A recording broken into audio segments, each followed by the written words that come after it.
Magandang araw mga pare, ako nga pala si Paring RJ at welcome dito sa Paring RJ TV. Kasi alam nyo, maraming tamad talaga tayong mga Pilipino o mga, ewan ko kung saan nanggaling itong mga animal na to na tinatanong lagi kung nasaan na ba yung 51 billion. Ang sabi ko nga sa kanila, marunong ba kayo mag-research o tinatamad lang kayo?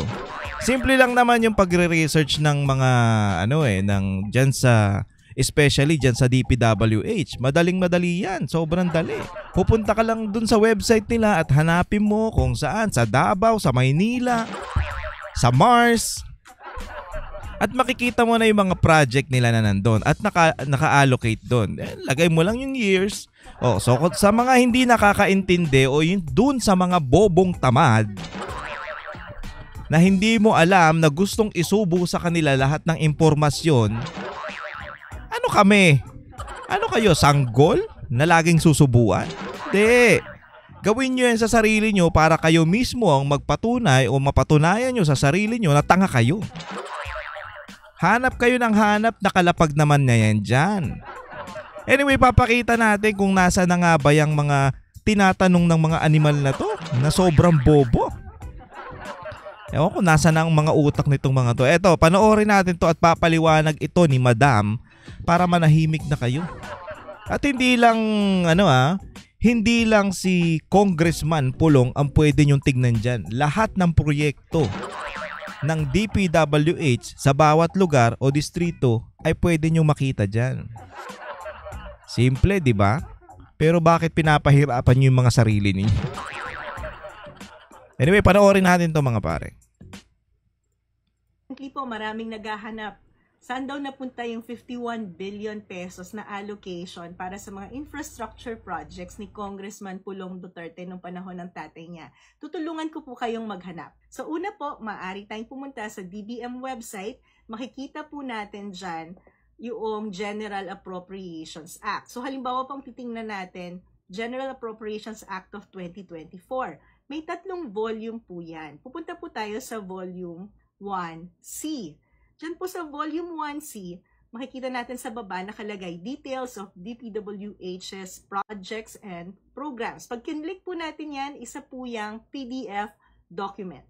Nakalista po dyan ang lahat ng projects ng DPWH na na-allocatean ng pera mula sa ating annual budget. So kung halimbawa gusto nating hanapin lahat ng mga projects sa puntang Davao, madali po, i-word search lang natin yung Davao. So malilista po dyan. Halimbawa yan, Region 11, may mga allocation ng 8.2 million. Gusto nating malaman, ano nga ba? Para saan tong 8.2 million? So scroll up tayo, makikita natin yan.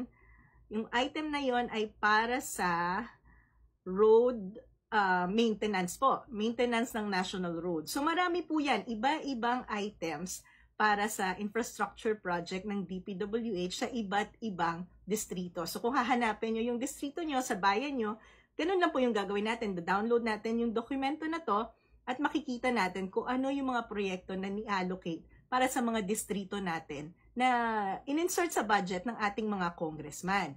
Yung pangalawang step naman po na maaari natin gawin ay pumunta sa website ng Department of Public Works and Highways. Sa website na to, pag tinignan nyo sa taas, may nakalagay na projects. Pag kinlik po natin yon, lilitaw dyan infrastructure, i-click po din natin yon.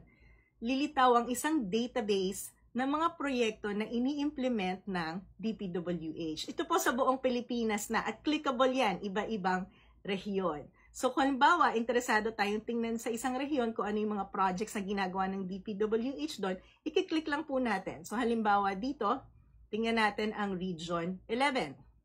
Pag kinlik po natin yan, may mga impormasyon na nandyan na makikita natin. Nakalagay kung ano yung type ng project, nakalagay kung sino yung contractor, nakalagay kung magkano ang inalaan na budget, at nakalagay din yung status. Na kumpleto na ba to, ongoing, natigil, hindi natuloy, nandyan po. Siguro ang frustration ko lang dito sa DPWH database, hindi nakalagay. Halimbawa, kung kalsada siya, kung gaano kahaba yung kalsada. Mas maganda sana kung nakalagay para mas detalye at pwedeng magkaroon ng third-party verification. So, ngayon, nakita na natin kung ano yung mga proyekto na to. Yung isang possible source pa rin po ng information ay yung COA reports. Dito naman po, hanapin natin yung COA report ng DPWH at makikita natin kung ano-ano yung mga proyekto na may mga problema.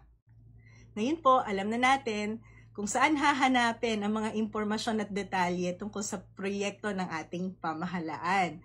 Maari po nating i-check hindi lamang yung 51 billion ni Congressman Pulong Duterte, kung hindi pati yung iba na ring mga congressman sa bawat distrito sa buong Pilipinas. Tandaan po natin, tax po natin ang nagpapagawa sa mga projects na to. Kaya ngayon pong alam na natin ng detalye, maaari natin itong i-verify, i-check kung nag-i-exist nga ba. At kung yung halaga na idinideklara ay tumutugma dun sa proyektong ipinagawa. Marami po tayong experts dito, yung mga may construction experience. Tingnan po natin kung yung kalidad ay tumutugma dun sa dineklarang halaga. Sa pamamagitan po nito, makakatulong po tayo para bawasan ang korupsyon sa ating pamahalaan at ma-maximize yung halaga ng tax payment na binabayad natin sa gobyerno.